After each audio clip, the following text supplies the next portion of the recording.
I'm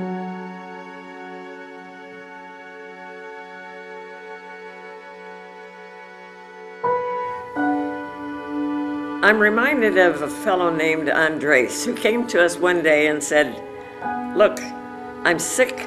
I've been in the hospital over in the capital of the province. I'm not getting better. I'm going to die. But I wonder if you could help me. I want to be back here in my hometown, living with my family." Poor Andres had lesions all over his body, and we just weren't getting anywhere treating it with penicillin as they had treated him in the hospital.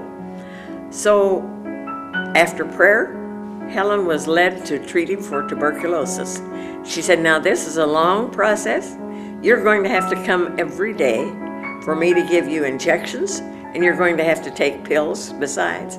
So while you're coming, tell you what, you don't know how to read, do you?" "Well, no," says Andres. She says, "Mary will teach you." Well, hooray for Mary.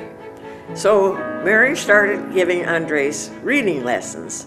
It took Andres a year to get those treatments for tuberculosis, but they were working, they were helping him.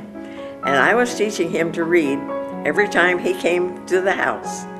And we had the portion of the Gospel of Luke ready, in the Indian language, at least, the Achi language.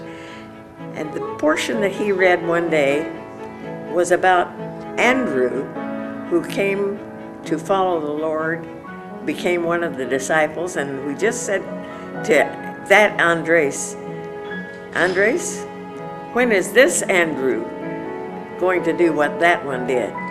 And he said, "Just any day now." And he became a Christian and started going to the little evangelical church that had started up in town. Well, I had tried to witness to that man and got nowhere, but God's Word itself, when we were working in the Word, influenced him, and he was my first Christian. After that, I was translating with him, and we were doing the story about the birth of Jesus, and how the angel appeared to Mary and told her that Jesus was to be hers, her child. And I stopped to explain what an angel is. I said, when God has a special message for somebody, he sends an angel to tell them. And this guy leaned across the table, pointed a finger at me and said, "That's what you are."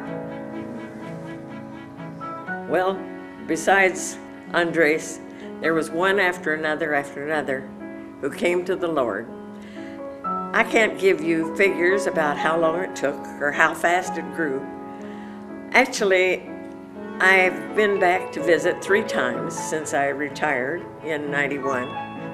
Well, there are now 3 evangelical churches there in town, in this little town. And when I went to one of them, it was so packed, I could scarcely get in the door.